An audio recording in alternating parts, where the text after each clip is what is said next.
We're continuing with the verses from Nagarjuna on generosity. And this verse in particular is one that I think maybe people would have quite an individual relationship with.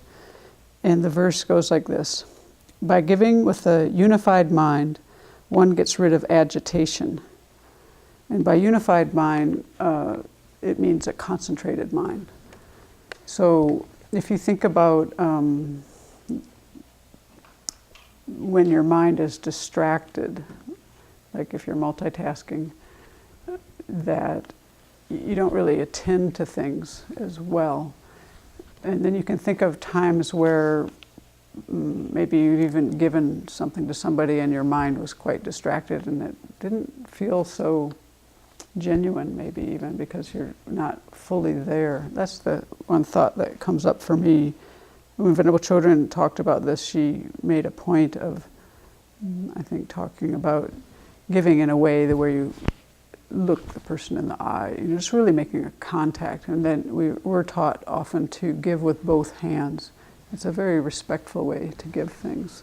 And especially when we offer things to our spiritual mentor, we try to do it that way when we can. For myself, this verse makes me think a little bit more about just what does it mean to have an agitated mind. And actually, I think that is a mind that, for myself, makes it difficult for me to touch into the kind of heartfelt place of wanting to give.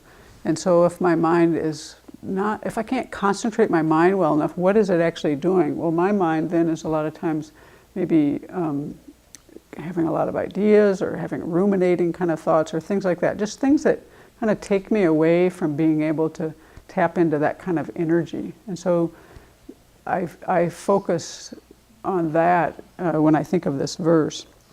And in particular, then doing things that help my mind to be, I don't often use the word agitated, but I think it's probably an accurate word. I think more often my experience is a little more like unsettled, just, it's kind of like ocean waves, you've got different gradations. Sometimes they're small, sometimes they're big.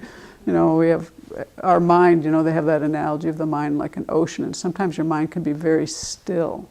And this is where I find that when things do get to the level of agitating my mind, I find that I often wake up in the middle of the night because I need to kind of be able to think real clearly. And this is what makes me understand this verse for my own experience, is just how clear my mind can be, like at 2:30 or 3 in the morning. And then during the day when I'm got 5 different things going on in my head at once, or when you first sit down to meditate after you've been really busy and your thoughts are like jumbling all over the place.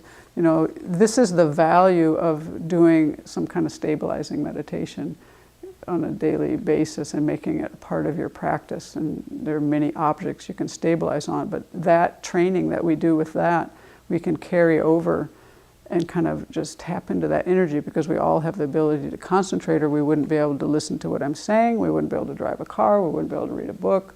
So it's just kind of training that aspect that we already have and just making it greater, and then using that kind of mind to tap into this feeling of wanting to give and being able to give from the heart, and then giving in that way. So that's what I think about when I use this verse, but I would invite you to use these words and look at your own experience and how they might be beneficial for your mind. By giving with a unified mind, one gets rid of agitation.